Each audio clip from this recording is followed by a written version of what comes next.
అనకాపల్లి జిల్లాలోని పంచదార కొండలలో అక్రమ మైనింగ్ జరుగుతోందని ఆరోపిస్తూ వైసీపీ చెలో పంచదార కొండల కార్యక్రమానికి పిలుపునిచ్చింది. ఎంపీ సీఎం రమేష్ ఆధ్వర్యంలో కొండల్లో అక్రమంగా మైనింగ్ నిర్వహిస్తున్నారని వైసీపీ నేతలు ఆరోపిస్తున్నారు. ఈ నేపథ్యంలో క్షేత్రస్థాయిలో మైనింగ్ ను పరిశీలించేందుకు వైసీపీ బృందం వెళ్లనుంది. అయితే ఈ పిలుపుకు పోలీసులు అనుమతి ఇచ్చారా లేదా అన్నది స్పష్టత రావాల్సి ఉంది. నిరసన నేపథ్యంలో వైసీపీ కీలక నేతలను ముందస్తు అరెస్టులు చేసే అవకాశం ఉందని ప్రచారం జరుగుతోంది. మరోవైపు వైసీపీ చేస్తున్న ఈ ఆరోపణలపై ఎంపీ సీఎం రమేష్ వర్షన్ ఏంటనేది కూడా తీవ్ర ఉత్కంఠ రేపుతోంది.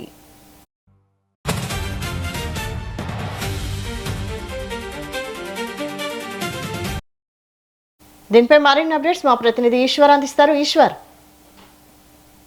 యలమంచిలి నియోజకవర్గం రాంబెల్లి మండలంలోని పంచదార్ల గ్రామంలో ఉన్న పనిగిరి కొండపై ఈ కూటమి నేతలు అక్రమ మైనింగ్ ను వ్యతిరేకిస్తూ వైఎస్ఆర్ కాంగ్రెస్ పార్టీ చలో పంచదారుల పేరిట భారీ నిరసన కార్యక్రమం చేపట్టింది.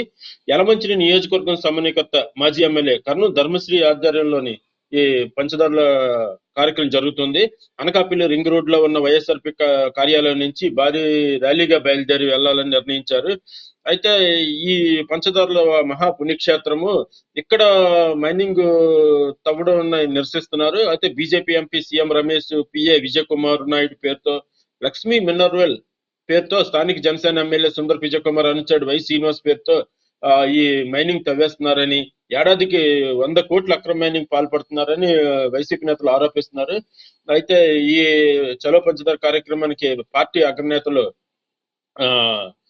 శాసనమండలి విపక్ష నేత బొత్స సత్యనారాయణ, రీజనల్ కోఆర్డినేటర్ కురసాల కన్నబాబు, బూడి ముత్యాల నాయుడు, గుడివాడ అమర్నాథ్, ఎంపీలు గొల్ల బాబురావు, తనుజారాణి, తర్వాత అనకాపల్లి విశాఖ జిల్లా అధ్యక్షులు గుడివాడ అమర్నాథ్, కేకే రాజు, తర్వాత ఎమ్మెల్సీలు వరద కళ్యాణి, కుంభ రవిబాబు, తర్వాత మత్సరాని విశ్వేశ్వరరాజు, జిల్లాకు చెందిన మాజీ మంత్రులు చాలా పెద్ద ఎత్తున ఇక్కడి నుంచి తరలి వెళ్తున్నారు.